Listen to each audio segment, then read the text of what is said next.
ఓం శుక్లాంబరధరం విష్ణుం శశివర్ణం చతుర్భుజం ప్రసన్నవదనం ధ్యాయే సర్వవిఘ్నోపశాంతే. ఓం శ్రీ గురుభ్యో నమః.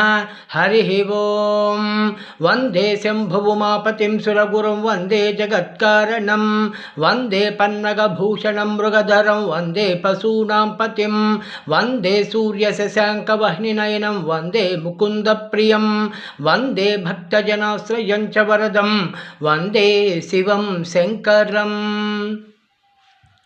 ఇంకను వశిష్ఠ మహాముని జనక మహారాజుతో అత్రి మహాముని అగస్త్యుల వారితో చెప్పుచున్నటువంటి విధానాన్ని చెప్పుచున్నారు. సుదర్శన చక్రము అంబరీషునికి అభయమిచ్చి ఉభయులను రక్షించి భక్తకోటికి దర్శనమిచ్చి అంతర్ధానమైన వైనమును చెప్పి తిరిగి ఇట్లు చెప్పడం ప్రారంభించాను. ఆ తరువాత అంబరీషుడు దూర్వాసుని పాదములపై పడి దండ ప్రణామములు ఆచరించి పాదములను కడిగి ఆ కడిగిన నీళ్లను తన శిరస్సుపై చల్లుకొని, ఓ మునిశ్రేష్ఠ, నేను సంసార మార్గమందున్న ఒక సామాన్య గృహస్థుడను. నా శక్తి కొలది నేను శ్రీమన్నారాయణ్ణి సేవింతును. ద్వాదశి వ్రతము చేసుకొనుచు ప్రజలకు ఎట్లు కీడు రాకుండా ధర్మవర్తనుడనై రాజ్యమేలుచున్నాను. నా వలన మీకు సంభవించిన కష్టమునకు నన్ను క్షమింపుము.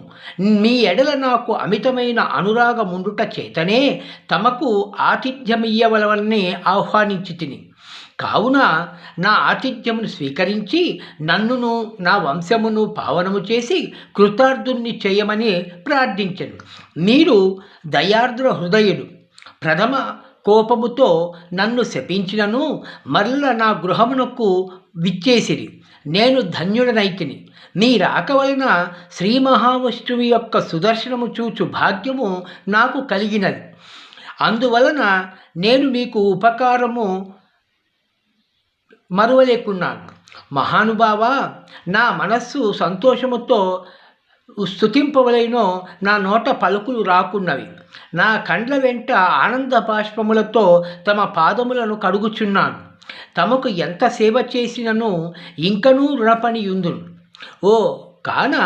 ఓ పుణ్యపురుష, నాకు మరల నరజన్మ రాకుండా ఉండేటట్లు సదా మీ బోటి మునిశ్రేష్ఠుల యందును ఆ శ్రీమన్నారాయణ యందును మనస్సు గలవాడనై ఉండునట్లుగా నన్ను ఆశీర్వదించమని ప్రార్థించి సహపంక్తి భోజనమునకు దయచేయమని ఆహ్వానించాను.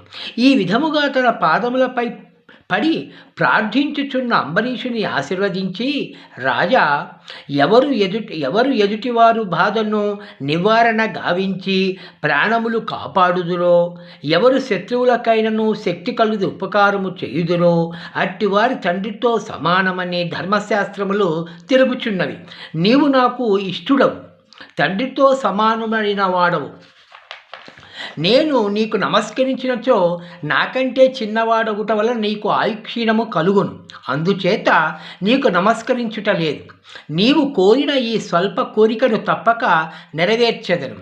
పవిత్ర ఏకాదశి వ్రతనిష్ఠుడవగు నీకు మనస్తాపమును కలుగజేసినందులకు వెంటనే నేను తగిన ప్రాయశ్చిత్తమును అనుభవించి తిని. నాకు సంభవించిన విపత్తును తొలగించుటకు నీవే దిక్కైతివి. నీతో భోజనము చేయుట నా భాగ్యముగాక మరొకటి అగునా అని దూర్వాస మహాముని పలికి అంబరీషుని అభీష్టము ప్రకారము పంచభక్ష పరమాన్నములతో సంతృప్తిగా విందు ఆరగించి అతని భక్తిని వేణోళ్ళ ప్రశంసించి అంబరీషును దీవించి సెలవు పొంది తన ఆశ్రమనకు వెళ్ళెను. ఈ వృత్తాంతమంతయు కార్తీక శుద్ధ ద్వాదశ దినంబున జరిగినది. కావున ఓ అగస్త్య మహాముని, ద్వాదశి వ్రత ప్రభావమెంతటి మహత్యము కలదో గ్రహించితివి కదా. ఆ దినమున విష్ణుమూర్తి క్షీరసాగరమందున్న శేషశయ్యపై నుండి లేచి ప్రసన్న మనస్కుడై ఉండును. కనుకనే ఆ రోజునకంతటి శ్రేష్టమ మహిమ గలది.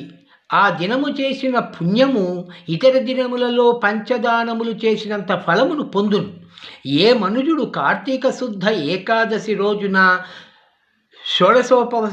శుష్కోపవాసముండి పగలెల్లా హరినామ సంకీర్తనచే గడిపి ఆ రాత్రంతయు పురాణము చదువుతూ లేక వింటూ జాగరణ చేసి ఆ మరునాడు అనగా ద్వాదశి నాడు తన శక్తి కొలది శ్రీమన్నారాయణ ప్రీతి కొరకు వ్రతాన్ని ఆచరించి బ్రాహ్మణులతో భోజనము చేయునో అట్టివాని సర్వపాపములు ఈ వ్రత ప్రభావం వలన పటాపంచలైపోవును.